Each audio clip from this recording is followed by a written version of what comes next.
ஆதியாகமம் அதிகாரம் 2 வசனம் 19 முதல் 25. தேவனாகிய கர்த்தர் வெளியின் சகலவித மிருகங்களையும் ஆகாயத்தின் சகலவித பறவைகளையும் மண்ணினாலே உருவாக்கி ஆதாம் அவைகளுக்கு என்ன பெயரிடுவான் என்று பார்க்கும்படி அவைகளை அவனிடத்தில் கொண்டு வந்தார்.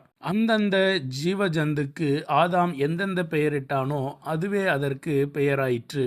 அப்படியே ஆதாம் சகலவித நாட்டு மிருகங்களுக்கும் ஆகாயத்து பறவைகளுக்கும் சகலவித காட்டு மிருகங்களுக்கும் பெயரிட்டான்.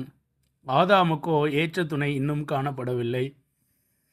அப்பொழுது தேவனாகிய கர்த்தர் ஆதாமுக்கு அயர்ந்த நித்திரையை வரப்பண்ணினார். அவன் நித்திரையடைந்தான். அவர் அவன் விலா எலும்புகளில் ஒன்றை எடுத்து அந்த இடத்தை சதையினால் அடைத்தார். தேவனாகிய கர்த்தர் தாம் மனுஷனில் எடுத்த விலா எலும்பை மனுஷியாக உருவாக்கி அவளை மனுஷனிடத்தில் கொண்டு வந்தார். அப்பொழுது ஆதாம், இவள் என் எலும்பில் எலும்பும் என் மாம்சத்தில் மாம்சமாயிருக்கிறாள். இவள் மனுஷனில் எடுக்கப்பட்டபடியினால் மனுஷி எனப்படுவாள் என்றான்.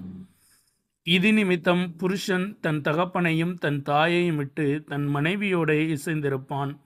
அவர்கள் ஒரே மாம்சமாயிருப்பார்கள். ஆதாமும் அவன் மனைவியுமாகிய இருவரும் நிர்வாணிகளாயிருந்தும் வெட்கப்படாதிருந்தார்கள்.